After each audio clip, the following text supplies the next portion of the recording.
جی doctor mart اگر بدماشی کرتے ہیں یا ذاتی کرتے ہیں تو بالکل اسپیئر نہیں کرنا، ٹھیک ہے نا. اور اب آپ مزید نہ لڑیں، میں بتا رہا ہوں آپ مزید نہ لڑیں. ان کا حق بنتا ہے جو گھر کا، ان کا حق تو بنتا ہے جو ہمارے جو آدمی انہوں نے ساتھ نکال دیے FIR سے.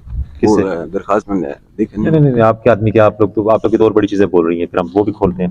میرٹ کے مطابق کریں جی، جو لڑائی ہوئی اگر انہوں نے اس کو اغوا کیا ہے، بند کیا ہے تو اس کے حساب سے دیکھیں، ٹھیک ہے. آپ کا ریکارڈ کافی چیزیں بول رہے ہیں، آپ بھائیوں کے بھی سر پھاڑ رہے ہیں، آپ جو ہے وہ آپ کے بھائی ڈکیتیوں میں بھی انوالو ہیں.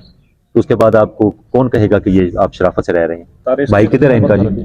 اشتہاری ہے وہ؟ نہیں سارے اتنے ریکارڈز ہیں وہ سارے، وہ ایسے شریف بندے پہ ہوتے ہیں یہ سارے. اگر کوئی غلطی ہوگی ہے تو غلطی ہوگی تو وہ ابھی تک اس کے بعد بھی آپ لڑائی جھگڑے کر رہے ہیں. ابھی جو ہماری لڑائی ہو راستہ انہوں نے روکا، ہم نے اس علاقے میں ہمارے جو بارڈر ایریا کی یہ جو پنڈی سے علاقے، ان کے کیس سے الگ سر بات کر رہا ہوں. تو کیونکہ ہمارے علاقے میں ہمارے سیاسی بھی بندے ہمارے پاس ہی آتے ہیں جس کو تکلیف ہوتی ہے. کیا سر یہ جو بارڈر کے گاؤں ہیں نا، ان میں یہ پنڈی کے لوگوں کے ساتھ یہ بھی، کیونکہ یہ اور اس کا بھائی قبضہ گروپ کے ساتھ رہے ہیں، یہ جو اس قسم کے لوگ ہیں، ایک تو انلیگل ویپن ہے ان لوگوں کے پاس. آپ پورے میرے گاؤں سے پوچھ سکتے ہیں، یہ انلیگل ویپن کلاشنکوف وغیرہ ہر وقت لے کے یہ گھومتے ہیں. میں SHO صاحب کو بتا چکا ہوں. اور اسی طرح یہ جو ساتھ کے گاؤں میں کچھ اور کرمینل بھی ہیں، یہ SHO صاحب کے تھوڑا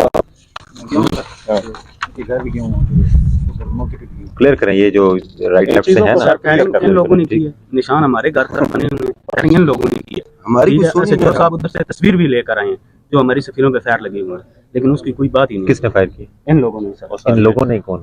اظہر صاحب کے جو سر یہ دو معاملات ڈسکس کر رہے ہیں. پہلے ان کا معاملہ اپنے چچا کے ساتھ تھا، دوسرا پھر وہ جو رسے کی تنازع پہ ان کی FIR. سارے معاملات آپ کے کیوں ہو رہے ہیں؟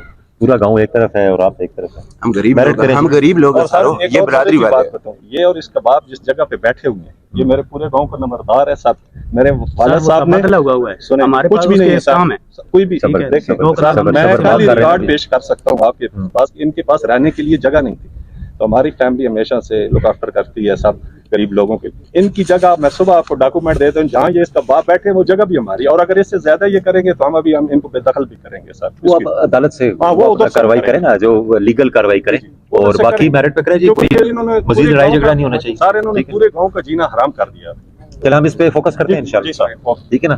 لوگ صلح صفائی سے رہے ہیں، میں بتا رہا ہوں کہ یہ غلط ہے. بھائی ہم غریب آدمی ہیں، یہ پورا گاؤں ہے سر. مزہ یہ ہمارا گاؤں تو غلط نہیں ہو سکتا، آپ کا ریکارڈ بہت کچھ بول رہا ہے نا. DPO احمد محی الدین صاحب جو ہیں، یہ نہ صرف لوگوں کے پرسنل لڑائی جھگڑوں کو بلکہ ان کی زمین کے معاملات جو ہے یا چوری ڈکیتی کا کوئی بھی مسئلہ ہو، اس طرح سے کھلی کچہریاں کر کے ان کو حل کرنے کی کوشش کرتے ہیں. اس طرح کے جو DPOs ہیں، ان کی ضرورت نہ صرف چکوال کو ہے بلکہ پاکستان کے ہر اس ایریا کو ہے جہاں پہ لوگوں کو انصاف نہیں فراہم کیا جاتا. اور